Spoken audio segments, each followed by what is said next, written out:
সচিবালয়ের আগুন ভয়ঙ্কর নীল নকশার একটা অংশ। সচিবালয়ের মতো একটা সুরক্ষিত সংরক্ষিত জায়গায় কোনোভাবেই সাধারণত আগুন লাগার কথা নয়। এর আগে আমরা আওয়ামী লীগ সরকারের সময় দেখেছি বাংলাদেশ ব্যাংকে আগুন লাগার ঘটনা, এবং সেই সময় বাংলাদেশের সবচাইতে বড় দুর্ঘটনাটি ঘটেছিল যা দেশবাসী জানে। বাংলাদেশের সবচাইতে বড় ক্ষতি হয়েছিল সেই সময় টাকা লুটপাটের একটি প্রমাণাদি সে জায়গায় ছিল। এখন দেশের এমন একটি অবস্থায় সচিবালয়ের মতো জায়গায় আগুন লাগানো, এটা সুস্পষ্ট আওয়ামী লীগ ও ফ্যাসিবাদী গণহত্যাকারীদের বাঁচানোর নীল নকশার একটা অংশ বলেই মনে করছেন বেশিরভাগ বুদ্ধিজীবীরা।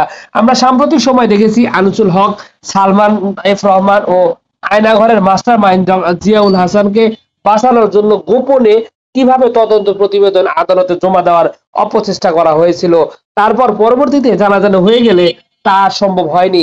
এতে সুস্পষ্টভাবে বোঝা যায় আওয়ামী লীগ এখন তাদের দ্বিতীয় প্ল্যান নিয়ে খেলছে। তাদের প্রথম প্ল্যান ছিল প্রতি বিপ্লব ঘটানোর, যা ইতিমধ্যে নানান আন্দোলন সংগ্রাম, রাজপথে বিভিন্ন কারণে আন্দোলন সংগ্রাম আমরা দেখেছি, কিন্তু সেটা দেশবাসী এবং সাধারণ জনতা তা অত্যন্ত সচেতনভাবে প্রতিহত করেছে।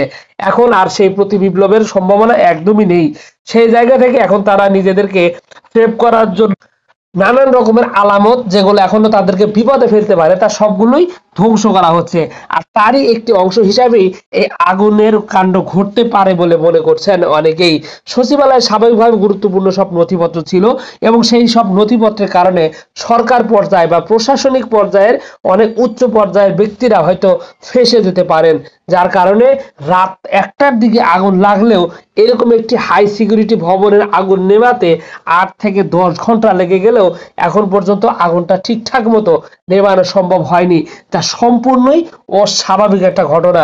অনেক বিশ্লেষকরা মনে করছেন পরিকল্পিতভাবেই এই আগুন হয়তো লাগানো হতে পারে আওয়ামী লীগ তথা তাদের দোসরদের বাঁচানোর জন্য।